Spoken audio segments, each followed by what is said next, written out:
YouTube, Twitter, Instagram, social media. So very excited to have this conversation today. Today we have one of our clients in Brand Builders Academy program, Augusto. Augusto is doing 1K a day, 1K a week. He got to 1K a week after 2 months in and being in our program. So I'm very excited to learn about his journey with e-commerce overall, like life journey. He's originally from Argentina, right? Yes, Argentina. But I Argentina live in Sydney actually. in Sydney. So excited to learn about your story, share with people, answer some questions. So if you guys have any questions from Augusto here, please drop them and I'll ask him. And yeah, very excited to have you, my man. Thank you. Yeah, I'm excited as well. Awesome. So how's like that? Tell me a story. So you're originally from Argentina. When did you move to Australia, and why you moved to Australia? Yeah, I moved to Australia around 5 years ago. Um, Actually, one of my friends from high school came here like maybe 7 or 8 years ago, and I was in Argentina and I found myself without a job because I was actually trying to start a business there. Um, but yeah, after 6 months, the business wasn't going very well. So, What kind of business? so yeah, we were selling nuts, like the distribution of nuts, basically. Uh So, huh. um, so yeah, we had a few clients, and I was partnered with two friends. We had a few clients, and so we decided that one of us had to, focus 100% in the business. But then, yeah, one of the reason is that Argentina is always a hard country economic Mm, wise. Um, so yeah, after 7 months, it was starting to go bad. So my friend was here in Australia, was like, "Oh, come here. There is a lot of visa options." So yeah, I just joined him, and here I am 5 years after. nice, good stuff. Did you learn how to say mate? Like how you guys say it, mate? Hey, mate, Yeah, yeah, in Mike. Australian. Yeah, yeah. I That's the love first thing you learn when you're here. that. I love Australian people. So and then so e-commerce. How did you get in e-commerce? Well, I always worked in marketing, so about 2 or 3 years ago, I tried drop shipping actually. Um, Also, I was when I arrived to Australia, actually, I started working of whatever I could, you know. It's funny because I was watching some of your ads and your story that you were a painter or something like that. I work with so many Polish painters in here in Australia, working as a painter. So yeah, I was kind of sick of that. I started looking ways to get into my own business, let's say, because I always wanted to have my own business. Um, so yeah, I started trying drop shipping, but yeah, I felt like very stuck. Like the courses I did were like not much support. You know, it was like just like kind of like yeah, just a course where they show you kind of how to research for products and how to build a store in Shopify, and that's it. Then if you need help, like figure it out. so Mm, so I got stuck, and what happened actually is Facebook uh, banned my account permanently at that point. wow. So I was like, okay, no, yeah, this is not for me, and I stopped doing that. Um, and yeah, now I don't know. 6 months ago, actually, we decided with my girlfriend try again, to do something for ourselves. Um, and we started doing a print on demand.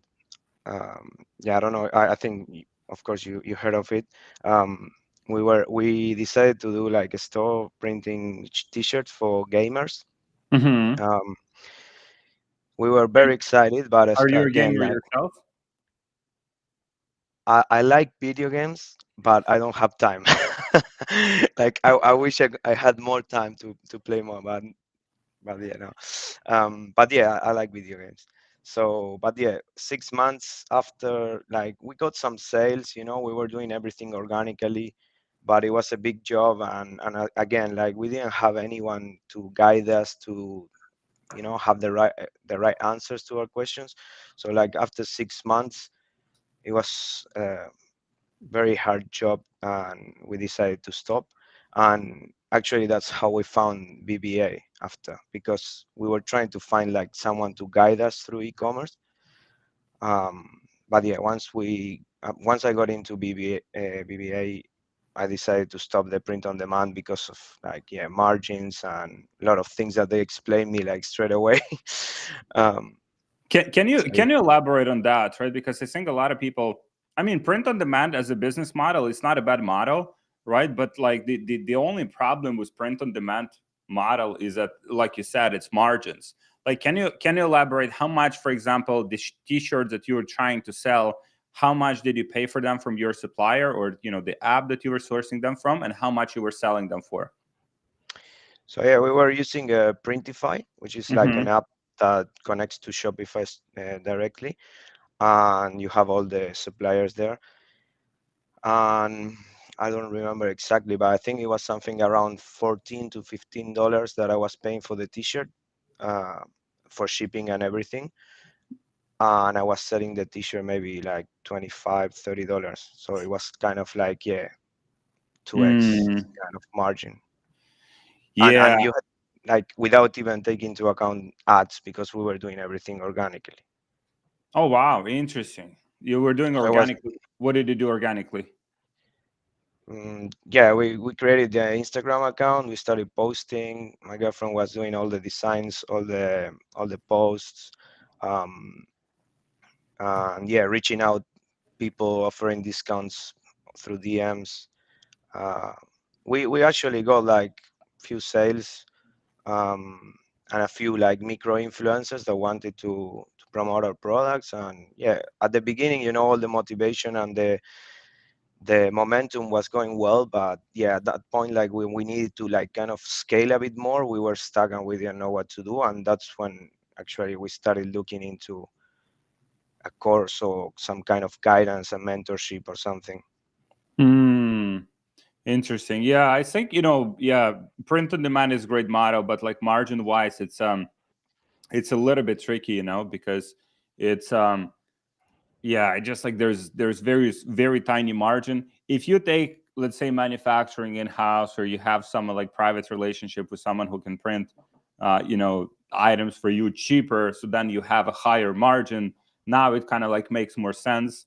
And I know a few people that have figured that out, but they literally have their own like manufacturing. They have like the whole Yeah, like factory with like all the machines, yeah, so they can keep their costs down, and kind of like on the volume it makes sense. But yeah, all of these platforms, because I looked recently in some of these platforms, like you mentioned, Printify, Printful, and yeah, like margin wise, you would have to sell that product for like $50 or something to make sufficient margin. But yeah, then, like, who would buy the T-shirt for $50? So it's kind of like it's a bit on the higher yeah. end. That was our problem, because being a brand, like a new brand, and it was like the t-shirt is like just a printed t-shirt. It's not like a classy product. It's not like a Hmm. high-end brand. So it was hard to charge more than $35. So it's Hmm. impossible. Yeah. Cool. And so, like, so right now, you still have some other like job, or like some other position where you're working. Yeah, yeah. Right now I'm working 9 to 5. I'm a web designer, web developer. Mm, Um, very cool. yeah, I actually started the certificate here in Australia like around 3 years ago. I started studying for web development. Then I moved a bit more into web design. The coding was like too deep. Coding was too much for me, so I rather stayed on the creative part, Uh-huh. like the front end. And yeah, actually, I have like a small business as well, like a freelance business. I had a few clients already that I do Nice. websites for. So yeah, as you can see, I'm kind of like always trying to start a business. At some point I will get it. Yeah, yeah, you're a hustler. I mean, my journey started from freelancing as well. Like, I was back in Poland at that point, and I started as a freelancer on Upwork, and that was, that was my starting point, and helped me a lot. Yeah. I don't know, I think my image froze, right? Is it? Yeah, yeah. I thought the connection was lost, but that's no. that's so funny. This but I don't think I don't think it's working properly. You're doing a like. That's so funny. Um, all right, yeah. Hopefully, it freezes at some point. So, okay, so you started that. You have a job, like, so right now you have.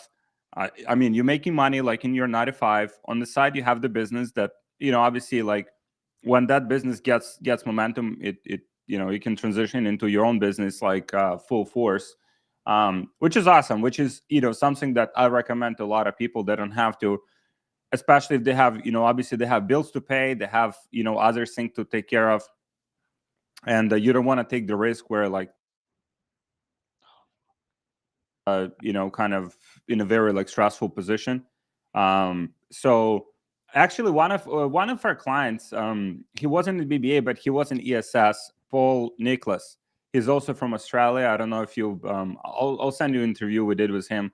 Very cool guy. He's also from Australia, and he was working in the company called Udi. You probably know, like David Fogarty, Mm, and yeah, he started his, building his business while he was working there. So literally, he was doing that on the side, like, and he got his business to like $400,000 per month, yeah, yeah, and then he quit, and kind of like went full force. Now he makes $3 million a month, right? So very inspiring yeah, entrepreneur. I'll connect you with him. He's a great guy. yeah. Uh, I, Awesome. I I would I love to think, chat with him. yeah, he's in. I believe he's in Melbourne, if I'm not mistaken. Um, cool. All right. So how was okay? So how was that? Let's say, so since you joined BBA, you started getting some better traction with your business. How was that whole experience, and what was different? Let's say, when you started to have, some guidance, some mentorship, versus when you tried to do it yourself. It was totally different. um, yeah, I just loved how BBA is structured. Like, first, that the videos of the course are like very well explained. Um, like it's very into the detail, and also I like how you start the course talking about mindset, because I think it's a very important part to start a business, like to have the right mindset. Um, so yeah, I think, and then the support is crazy. Like, whenever you have, like, even the community, like, everyone is willing to give you answers, to help you, even if they are not like already doing millions or anything, but they are maybe a bit more advanced than yourself, and they can help you, like, and the coaches, they're always there for you, like, even on WhatsApp, or you sending them private messages on the community. um, I think that's the most important part, like the mindset, and how you get us to have the right mindset, and the support the coaches are giving us. Mm. And I appreciate you for saying that. And I think it's, I mean, in general in business, right?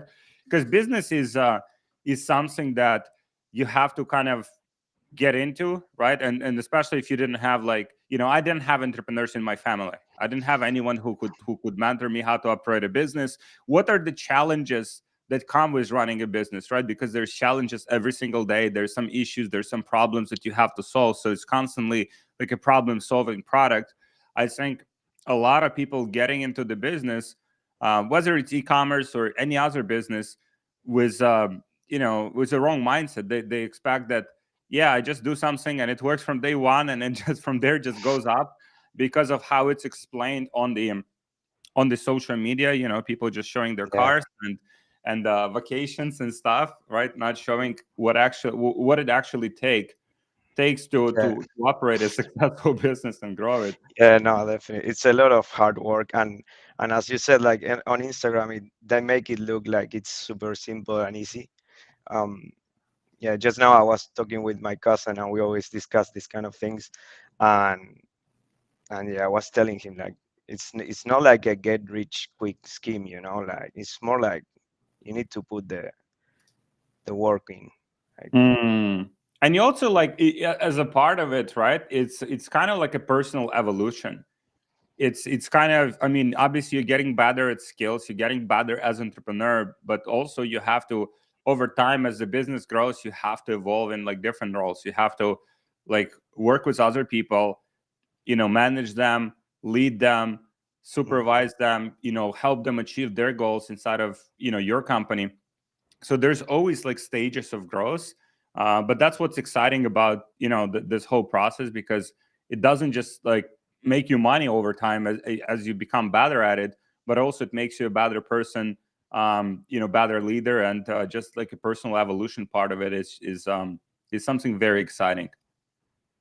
Yeah, yeah, definitely, definitely. But yes, actually, I think I lost track. What you asked me at the beginning was kind of like my journey. Um, but No yeah, worries. actually, um, I did a lot of product research, and I think also that's an important part. Um, I took my time because, as you mentioned, like I'm almost 3 months in the program now, Uh-huh. and but I launched my first campaign 2 weeks ago. Oh, So interesting. I actually took, because of course I'm working 9 to 5, so I'm doing this after hours. Um, but yeah, I took my time to do the the videos and everything, to take, like, I watched the videos more than once, making sure I was following the processes. Um, and yeah, 2 weeks ago I launched the first campaign. I tested one product and I didn't go well. And the good thing about it is that because I did a good product research, I had the next product ready to test it, like, and then for the second product it took me like 3 hours to launch the second campaign. Um, Hmm. and yeah, Nice. this second product hit straight away with some sales. And then again, like the support, um, with Jeremy, one of the mentors that he's doing the Facebook calls. He helped me a lot, and yeah, it's now I'm just trying to optimize. Mm-hmm. Awesome. What kind of websites you in that position you're in right now? What kind of websites is that for e-commerce or that's something else? The web design. No, right now I work for it's kind of like a startup, but it's growing pretty fast. But it's, how to explain it? We What it does is it allows you to build property on your superannuation, which is like the 401k, I think, in United States, Mm-hmm. like your retirement money. It Oh, allows interesting. people to use that money to build brand new houses of high income returns.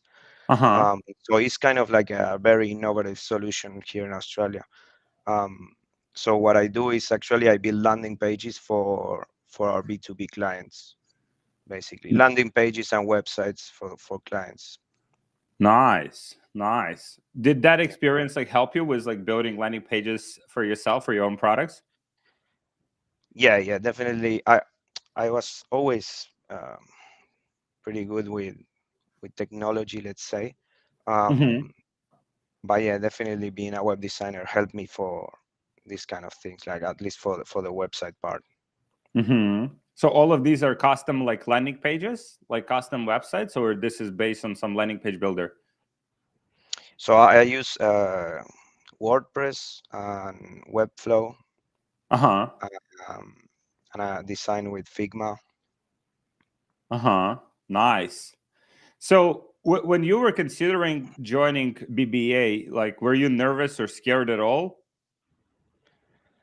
Yeah, because actually it was an investment that I had to think about, because um, Yeah, I'm in the moment where I'm applying to new visas here in Australia. You know, a lot of things to pay right now. So it was like, okay, should we do this or no? With my girlfriend, we were thinking, but I think it was the right decision.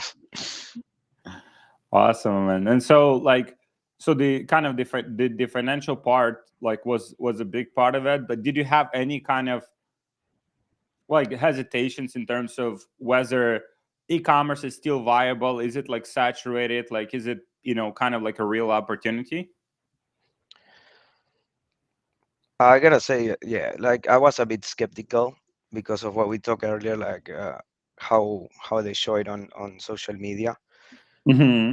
Um, but no, once kind like yeah, as I said, once I decided, I was fully in and more excited than other thing because yeah, I like to learn also. You know, I'm always learning some. I'm always doing some course about something. So it was Hmm. like a new challenge. You know. Nice. I think that is the type of, because we live in a world where like, new technology, AI, like new apps, like new things that just like innovating like at such a fast pace that I think, you know, kind of just evolving with time as a professional, no matter what role you're in. Like, I mean, many of like here where I live in Miami, my image is still frozen. Yeah. Literally have on streets. I don't know if you have that in Sydney. It's also like a big city. We have these robots, like small robots that have wheels. They're literally like riding on the street and deliver food. By Where themselves, was that? like the robots themselves. Yeah, fully automated. Like just like it drives, right? It has sensors like on top of it, so it's kind of like identifies the environment. If there's some people walking, it stops. If there is a car or the crosswalk, I think it analyzes, if the car is coming close, what speed and stuff like that. But then it pretty much drives totally by itself. And so Wow.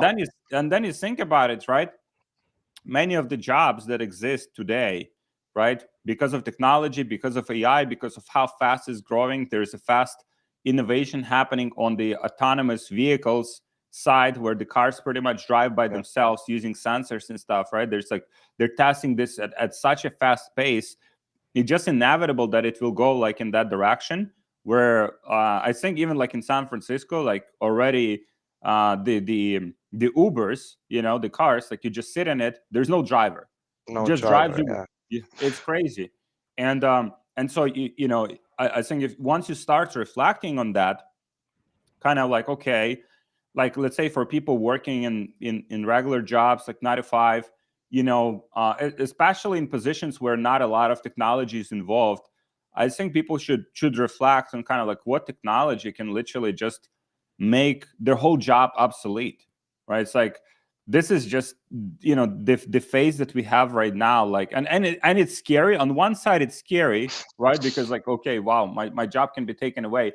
I remember when I was working on the factory, and we were like talking with my boss, and we went to the manufacturing like exhibition, kind of like where all of the new machines and everything are presented, and obviously like robots and stuff like that. And we stay next to like robot, and robot pretty much takes piece of material from here, puts it here, then the machine comes in, works on it, like refines it.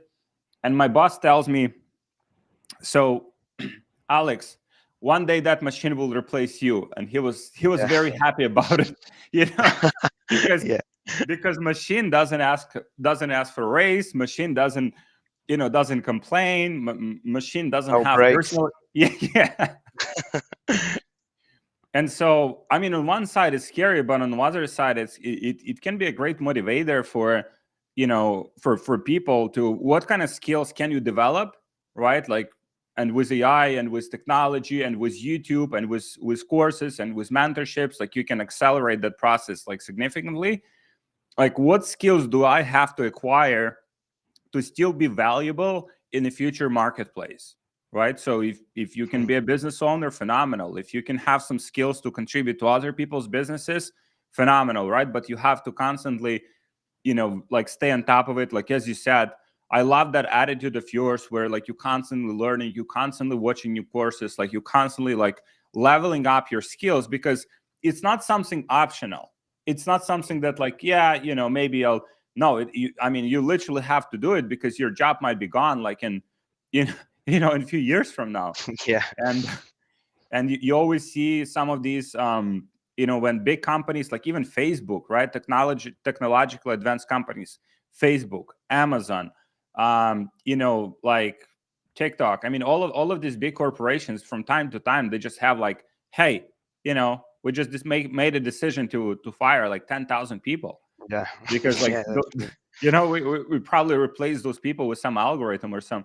So I think Yeah, it's something to keep in mind, and something that can motivate people greatly to start working on self-development and developing new skills that will be valuable in the future. yeah, 100%. And also that's one of what I think is, even though now I'm on my second week um, on the campaign, and yeah, it's been 2 weeks of 1K, like both weeks. Um, Nice. but even though like I know like this sometimes can be inconsistent, and maybe the product like dies or something, but at least I'm learning like a new skill, and I know that I can like keep testing, and yeah, at some point I think it's gonna successful. Yeah, 100%. Once you find, the product that you can start building your business around, maybe you'll add other products in that category. You add some products, that can get you repeat customers, and Mhm. now you have a great foundation to build a sustainable business that can provide for yourself and your family. Yeah, definitely. Awesome. So do you sell in Australian market, or like you went after US market? First, I started testing on the US and the UK, um, but yeah, it was a bit expensive. And then I said, okay, I'm in Australia. I'm gonna start here. Um, yeah, what was one of the coaches' advice actually to test it here because it was maybe cheaper. I'm on the beauty niche, so Hmm. it can be very expensive in the US, especially when you start. So yeah, right now I'm just selling here in Australia. Australia is a great market. Like you guys have what, like 30 million people in Yeah, Australia? I think it's 25. Yeah, 25. But great, people have buying power. Like people can buy yeah, stuff. It, yeah, definitely, it's definitely. a great market to, at least like to start with, to get the business to like 100K a month, at least. I know Mhm. Davey Fogarty from Woody. Like, I mean, one of his best markets is Australia. Like, he does very well in that market. And yeah, there's many companies that started from Australia and then expanded to other countries. Yeah, it's funny. The other day, one of my friends, I was telling my friend about this, yeah, about this business that I'm starting, and then he mentioned that he bought a Manscaped shaver, and I was laughing because I was like, I saw that on your video saying like how they started and everything. I was like, it's exactly that. And then I Yeah, saw Manscaped is now like main sponsor in UFC. correct. Oh, you're watching UFC?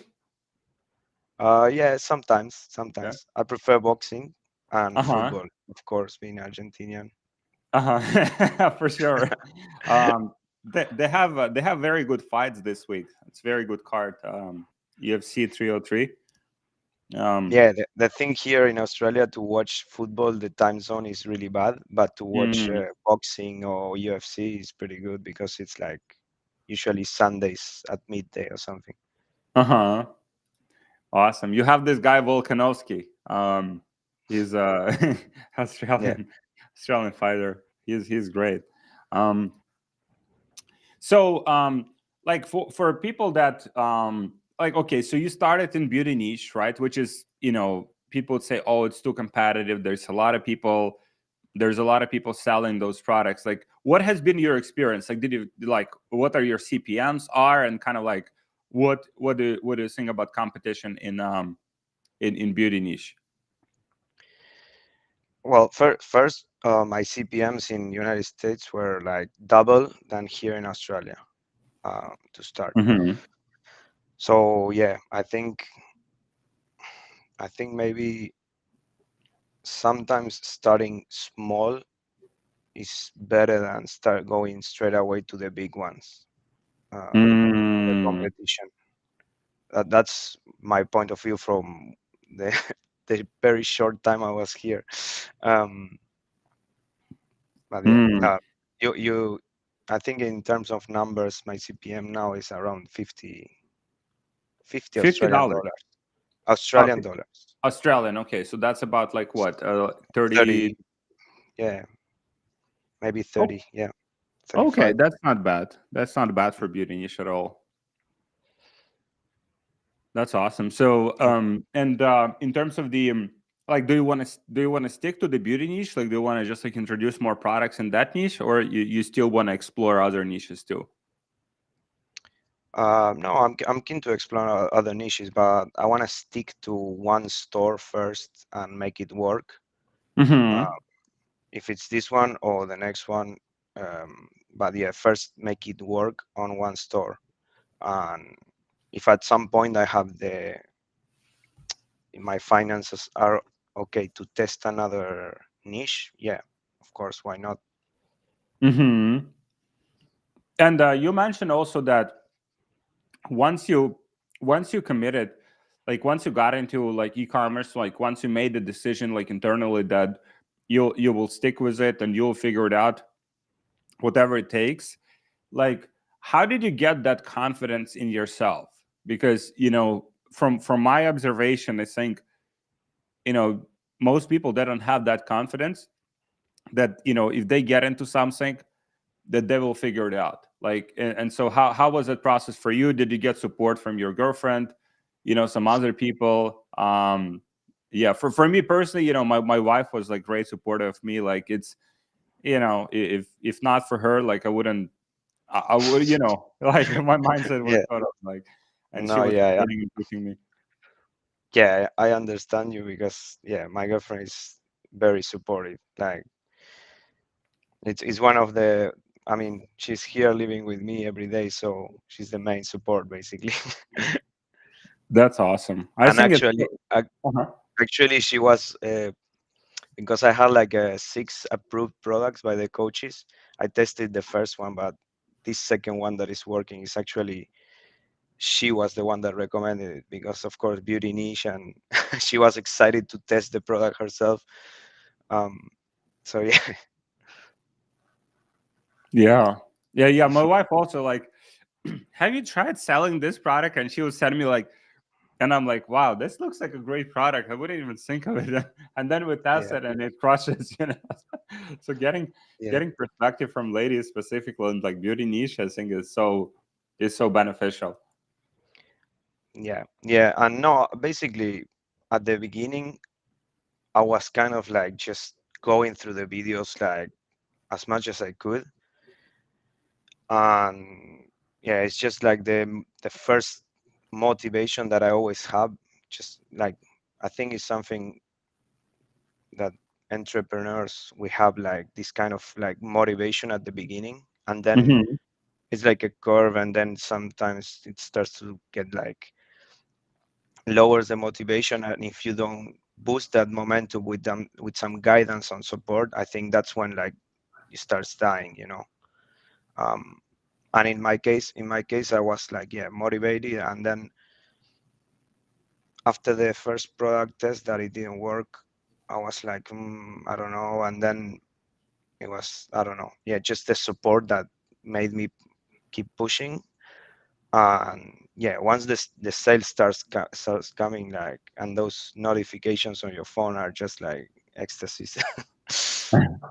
Over time, you'll want to turn them off because over time. No, yeah, I can't wait for that moment. Yeah, I'm that's sending awesome. message all the time to my girlfriend like new order, new order. Yeah, it's I was reflecting on that as well because you know we have clients in our community that are doing like, we have one client that is his name is Topi. He's in ESS, our kind of like more advanced program. And when he joined, probably like a year ago or so, he was doing $60,000 per month. And last month he finished at $2 million a month with his business. And but then like you just make that perspective that as long as you stick to something for extended period of time, right? And it's not always like you know like rainbows and like you said, it's always like a curve, like it goes up and down. Like sometimes it's tough, sometimes it's hard, sometimes you face some challenges, but as long as you stick to it, as long as you continue like persevering, like adjusting, if you have some support, either it's community like around yourself that can just give you some clarity, give you some guidance, push you a little bit, give you feedback, right? So you know exactly what you can do better. Then it's just inevitable, just statistically impossible to fail. Like if you do it for extended period of time, because the people who are successful, like I mean, I had like personally, I had no like I don't know, like I didn't speak English 8 years ago. I had no right to succeed and at anything. It's like no kind of there was no science, right? You know what I mean? It's so, but I just stuck to it, and I think that's so important for people to realize that. And obviously, we all want instantaneous success. We all want that, kind of fast growth, like first product you test, you want it to explode, and just to have that instantaneous, gratification. But the reality of things that it might take a little bit more time, time, effort, energy. But as long as you stick to it for a longer period of time, it's just inevitable that you'll figure it out and you'll be successful. And if you continuously surround yourself with, say you're on this level, you surround yourself with people that are doing, let's say, 100K per month. You surround yourself with people who do like a few $100,000 per month. You surround yourself with people who do millions a month. Now you kind of like just evolving and pushing yourself and growing, and just like, and it's not comfortable at times, right? Because there's so many things you have to learn, so many things you have to improve. But it's like it just inevitable that you'll be successful if you just stick to something for a longer period of time. And I think that's most people kind of like reflecting. I don't know your perspective on this. That most people get into the business, they expect it to be instant success, and it fails, and they get demotivated, and they quit, and they jump to another opportunity, and then it doesn't work right away. They expected, they jump to another opportunity, and that cycle just continues, and they feel stuck, and they feel like everything is a scam, and So I don't know. What's your perspective on this? Yeah, no, I actually was like that myself. Mm. I think like few years ago. Um, a funny thing about myself, I went to 7 different universities and I never Oh, finished. really? I'm embarrassed to say it to the whole world, but yeah, that's true. Man, So like, yeah, 3 years. what did you learn in each one of them? The same thing or different things? No, always kind of like marketing, but for one reason or another, I was changing. Even like I got a job in the city, so I had to change university, and transfer all the credits to the other one. I also went to United States with a scholarship to play N- football, Nice. but Like what that was football? like Like professional football or soccer? soccer. Yeah. Uh-huh. Nice. Um, so yeah, I don't know. For many reasons, I just keep changing, and I never finished my degree in there. But then when I was here in Australia, like I don't know, I changed my mindset, and as you said, like consistency is like the key to success. Um, so I finished my certificate as a web developer here. Wow, man. I think, it's always perspective, right? Like, okay, so you went to 7 universities. I mean, on one side, yeah, it's like 7 universities, you never finish a degree. But on the other side, if you look at it from a different perspective, it's like, I mean, you learn from 7 different resources. You learn from seven. So I think it is like it's always we can look at where we are from, what experiences we had, there's some people that are very successful that come from abusive families, for example. They Mhm. didn't choose that, right? Or some people, like you were born in Argentina. Unfortunately, Argentina is not economically developed country yet. I hope that guy with a nice hair here, like he fixes that. He's I say he's on a good track. But like, we don't choose that, right? And we can Mhm. look at those as a disadvantages, or we could look at those as a motivation, as a fuel, right? As the same way we look at the technology and how it changes the world, how we can take advantage of the technology, how we can be more productive with the technology, how we can learn new technology. And I think the fact that you had all of those experiences on some level, like, it definitely contributed to you being able to adapt in different environments, right? Mhm. Learn different things from different people in different environments. And I mean, at the end of the day, it's like, who cares? Like, if you have if you continue with it and you have a successful business, who cares how many universities you went to, right? Like, it doesn't even matter. Who cares if you have a degree? Like, some of the most successful people, they don't have a degree. And Yeah. I think at the end of the day, I heard this quote from someone. I don't remember, it was Mark Cuban or someone else, that you only need to succeed once. You only need to be right once. Mhm. And you can fail many times in your studies, in university, in business projects. But if you succeed once, it just overlaps, and the business is successful, sets yourself, for life financially, then that's the only thing that matters at the end of the day. Yeah, yeah, definitely, definitely. But when I learned about how consistency was so important, um, that's why I finished my web development degree, and then uh, also started creating my own business in web development. And it's not something that I drop. I got the job 9 to 5, and I'm also doing after hours. I'm doing my side businesses basically. So it's just, yeah, Mm, it's trying and trying and trying until something.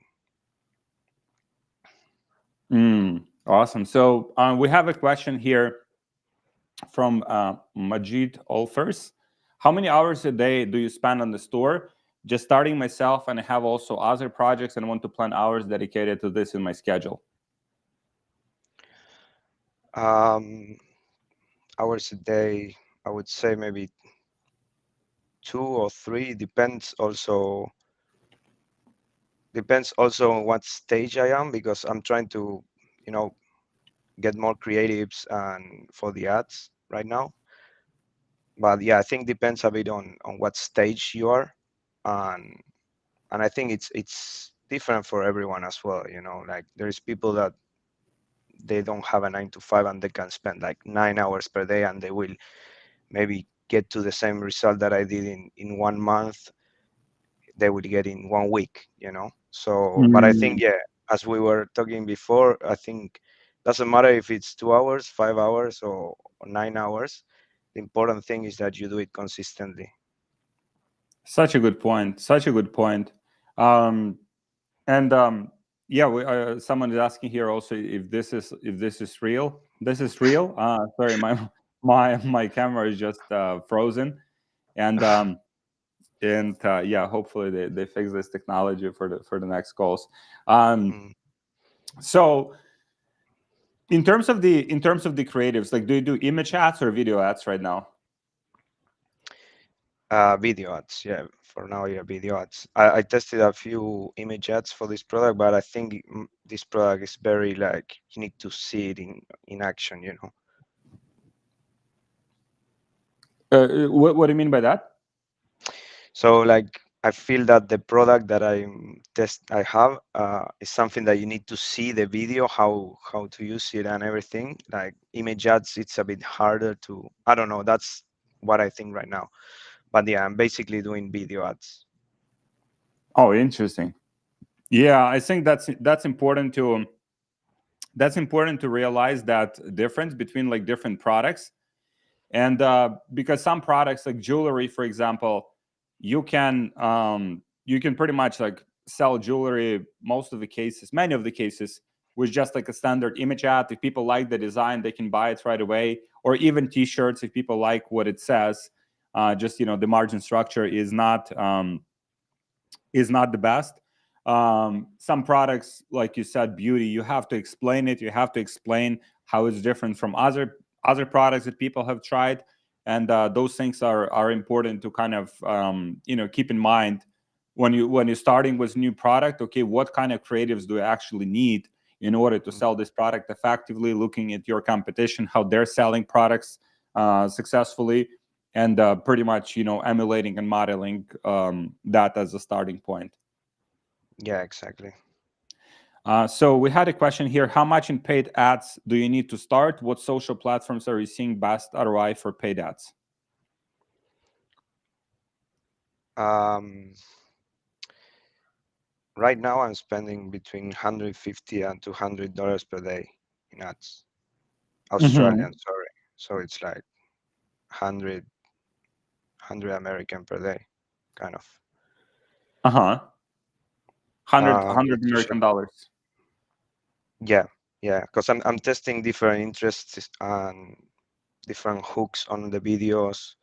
Um, yeah, basically following the the the rules that the course gives us, Mm-hmm. um, which are very important. So we don't basically waste our money. Um, and what social platforms you see best ROI for paid ads? I'm not sure about that. For now, I'm just using Facebook. So I'm not sure the other social platforms how they work. Mm. So right now you're just using Facebook. Yeah. Yeah, I mean Facebook in general is a very um Facebook is a very like scalable platform. Once you find something that works, again, like the thing is, like, I mean, you have to find something that works. Initially, it requires, like, some testing of different creatives. Like, even in our business, like, we're testing quite different, hooks, different bodies of the ad, different faces, and but once we find something that works, it's just like that's where you can start spending, a few $100s, $1,000 on ads per day, and that's how you can scale. Yeah, yeah, definitely. I didn't start with the amount I'm using now in ads. I started with less because I think the question was like you need to start. I kind of scaled a bit vertically and also like tested different interests in the same day. So now I'm putting a bit more money because I got sales, so I can reinvest. But actually, when I started with less money to test. Mm.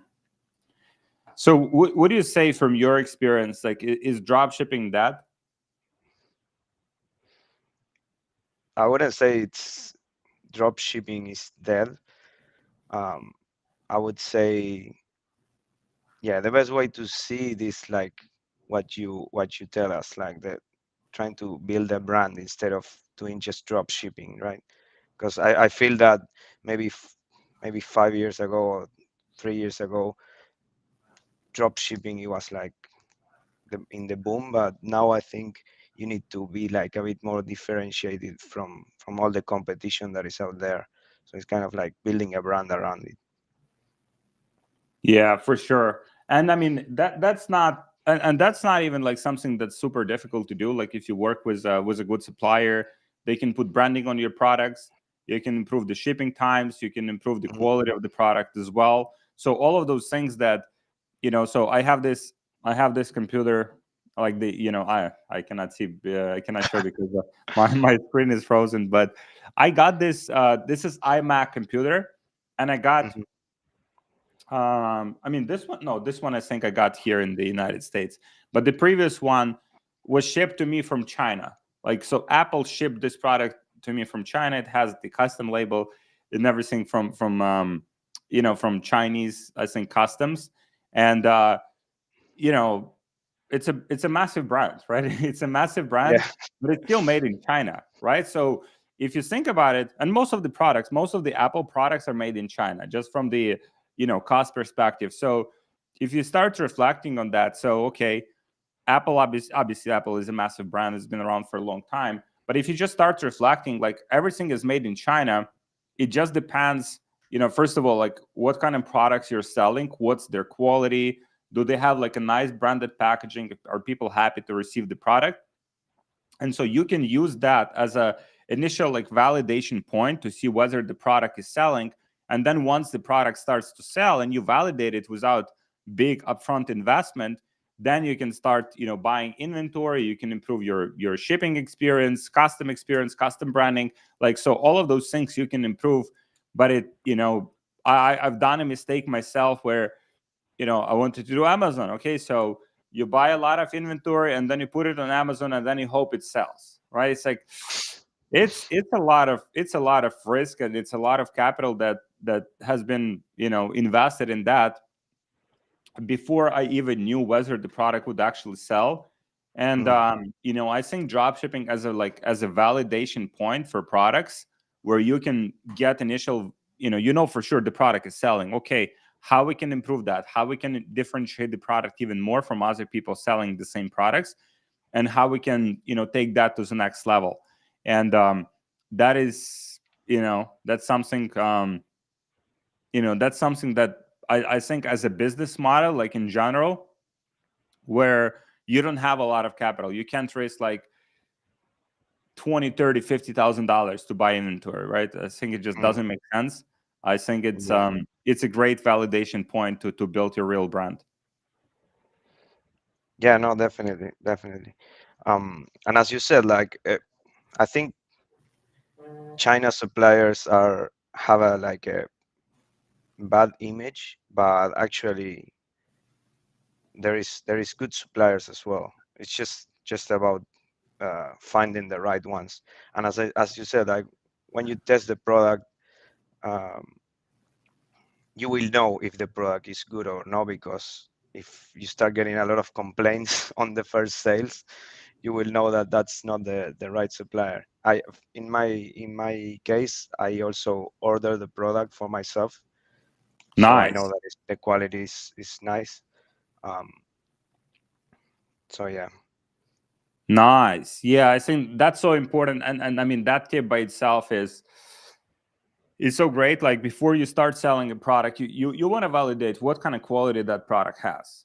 Like Mm. it's just ship one to yourself. I think someone like we had another one of these calls, and someone also one of our clients in BBA, he said that he ordered the product to himself, but from a different name, which means it's not like you're not reaching out to supplier. Okay, send me a sample of the product, and so they might send you some kind of product that is not you know that's not necessarily kind of the actual product that they're selling or the quality. And so you just go to Shopify, like place an order for with a different name, right? So that Mm. that knows you, Yeah.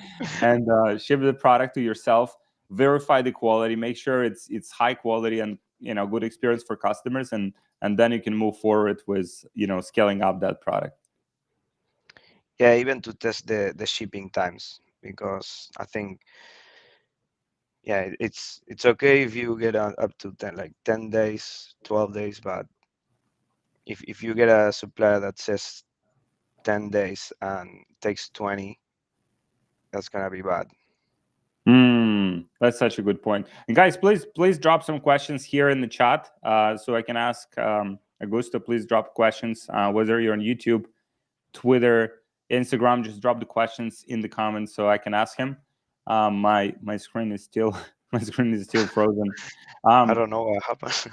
yeah, it's crazy, right? Um, Technology, right? So technology sometimes has bugs. That's why it's still humans behind it. Yeah. So, what would you say to someone watching this who's considering joining BBA, but just like a little like skeptical if this is legitimate or not? I would say that if you can, like, if you can join, you have the time and the resources, like, don't miss the opportunity, because actually it's a very, like, it's pretty small community. It's not that we are like thousands and thousands. Like, so it's, I think it's a privilege to be in. Mm, thank you, man.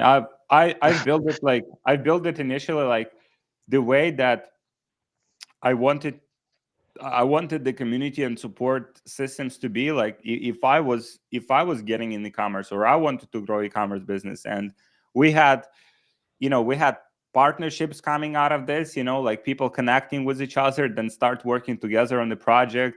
We had some people meeting, girlfriends and boyfriends inside of our community as well. So it's just like, community of like-minded people. And um, we have the, we have the systems to pretty much support clients and provide them, everything they need to succeed in, in this. Yeah, no, definitely, definitely. That's why I'm like, I think it was the right decision to join. And yeah, I think if anyone is there watching and is thinking about it, I think it's a good decision. Do you do any organic marketing right now? Like you mentioned that for your gaming like t-shirts, you've tried some organic marketing. Do you do any organic marketing right now for your beauty brand? Not yet, not right now. Do, Um, do you want to do it at some point? yeah, at some point, yes. I think it's very time consuming. Um, and I mean, at least for what it was my experience, the results, like it took me a lot of time to get the results that I wanted, and I think you can achieve faster results or at least proof of concept with the ads. I know there's a lot of people also doing like a lot of money with organic TikToks, for example, Hmm. but yeah, I'm not there yet. I think for now I'm gonna stick with the ads. The Yeah. only thing I'm doing now is reaching out to um, people on Instagram that want to test our product for free to get more videos. Oh, interesting. So you want to add some you want to add some kind of element of the organic. Yeah, exactly. Like the organic thing that I'm doing is just reaching out through Instagram DM to some micro influencers or create content creators, asking if they want to test the product. I'll send them from free, and I get in return I get a video of them using the product, so I can then use it for the ads. Mm, very cool. And so, like, what were the biggest, like, would you say, mindset shifts, like, as you started, building the store, like, testing the products? What were the biggest mindset shifts for you, like, when it comes to whether it's building a website, like products themselves, like, what were the biggest kind of paradigm shifts for you? I didn't understand what are the biggest what? Sorry. Yeah, the biggest kind of like mindset shifts that you had, like as you started building, the website, it took you some time to launch, and then you started testing. What are the biggest kind of paradigm shifts or mindset shifts that you had in that process when it comes to product selection or ads? Um, you said mindset shift. Sorry, Yeah, yeah, I don't yeah, yeah, understand yeah. it. So like Like how I changed my mindset yeah, or yeah, yeah. Kind of like yeah, how you sorry. were thinking about that before versus how it is now Yeah, for yeah, you. okay. Sorry. It's almost 2 a.m. here, so Uh, maybe I'm a bit tired. thank you Um, for jumping on so no, late. I wouldn't miss it. Um, so yeah, no, I tried to. I think the main thing about the mindset was trying to do everything without rushing it and trying to be focused 100% on what I was doing in every moment in product research, because product research maybe looks like very annoying because you need to go through lots and lots of products, and at some point maybe you get a bit lazy and you were like, okay, instead of going through 10 pages on each category, I will go just, okay, 5 pages, I didn't find anything, bye. But no, they just go to the through the 10 pages, do deep research, like every step of the process, do it 100%. That was the Mm. mindset I was having. Wow, this is I think this is so good because um you know like people asking how much time it takes to like to run like e-commerce business and like at least like initially to get started with it. And and then they say, I have no time, right? But then you look, okay, so can you show me your like screen time on your phone? And then it's like 2 hours on TikTok, right? Just watching videos or something, 3 hours on YouTube, getting motivated, so it's like if you start reflecting on that and just be honest with yourself in terms of how much time you actually have, right? Because like the social media, the way it is designed, it is so good at getting your attention and keeping your Yeah. attention. And there is so many different things you can watch, right? But Mhm. if building a business is your priority, if that's something that you want to do, then you have to make some choices. And like you said, if there is certain things like products research and going like really deep on that, or even the creatives, like you have to also like figure out, okay, what are the moving parts of the creative? Okay, there's a script, there's the editing part, there is some content you have to source, there's Mhm. kind of like start breaking down into like moving parts. Then you start, okay, that is something that I have to do. I block the time on my calendar. I have to commit to it, and I have to Mhm. build it, brick by brick. And so, and as long as you have that mindset, like on every stage of the business, because like on every stage of the business, you'll have different challenges. Okay, what is the real problem? What is the real constraint? What do I have to do to fix it? Right. And then just focusing single handedly on that one thing until you solve it. I think if you have that mindset, it's just inevitable that you'll have traction. It's just mathematically impossible to fail. Yeah, I actually um, closed my, not closed, but logged out of my personal Instagram account like maybe 8 months ago because it was like, yeah, so much time consuming and just losing time, wasting time, Like, right now I logged in again because I wanted to start reaching out to people to source content. But yeah, basically and also I was using Instagram a lot for business, so it was like my personal, I don't even touch it because it's a waste of time. Yeah, for sure. So if you could go back in time and tell yourself one thing about like starting your business, like obviously you've tried different businesses before, but let's say getting into e-commerce, and you could tell yourself one thing, like what would you tell yourself? Let's say Augusto 3 years ago. um, yeah, I think don't quit. Like, yeah, yeah, don't quit basically, because like as we were talking earlier, consistency, um, being consistent, and as I said, it's something I learned like few years ago. So what I would say, yeah, is basically that. Uh, just don't quit and keep going. Hmm. Yeah, and all of the people that we see, like even David Fogarty, right? Like, I mean, he's been in commerce for many years, and not all of his like first projects were successful, right? Or any other person that is successful right now that we are on every stage of the business. Like, not all of their businesses were successful from day one, right? It took a lot of persistence and consistency, like to continue like tweaking the business, improving the business, testing different things in order to have that success that they have right now. Like Elon Musk, I don't know if you know the story, well, about like PayPal. Like when they Mm, were when they were like running PayPal, like they were like burning money, they were like losing money, yeah. um and I probably say this somewhere like in the course as well. Like I love that story like so much. And they were burning money. They were like literally a few months or a few weeks from just getting out of business because they're burning through money. Company was not profitable. And then they started to analyze the data and realizing, okay, who's actually using PayPal for their business. and they realized that a lot of their best customers were eBay sellers, people that were selling on eBay. And they just decided to go all in on that segment of the market, just completely dominated that segment, helping people use PayPal links to get paid for their orders.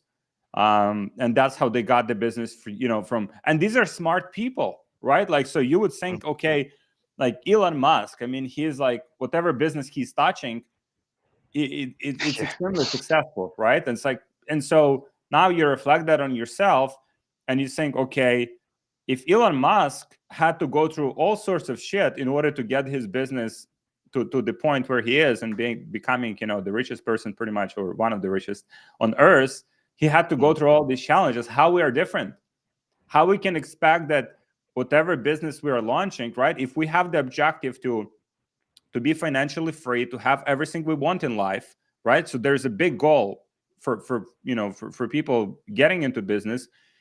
Then it's like, I mean, you have to pay the price, and you have to just commit to being consistent over the longer period of time in order to see that through. So yeah, I think that just kind of, I think reflecting on that and just looking journeys of other successful entrepreneurs, like John D. Rockefeller, like was struggling. Like John D. Rockefeller, one of the richest people in history, was struggling with his business, but he kept persisting. He kept, looking for new opportunities.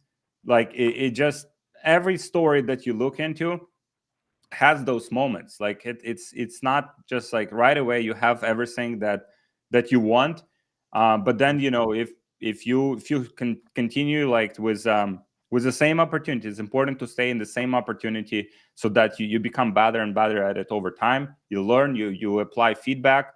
If you have some support circle, some community that can give you feedback what you're doing wrong, that it's just inevitable that you will be successful. That's what I am for. Awesome. Augusto, my man. I always do this. I would love to have another conversation with you once you get your business to 100K a month. That's for me, it's like the next benchmark.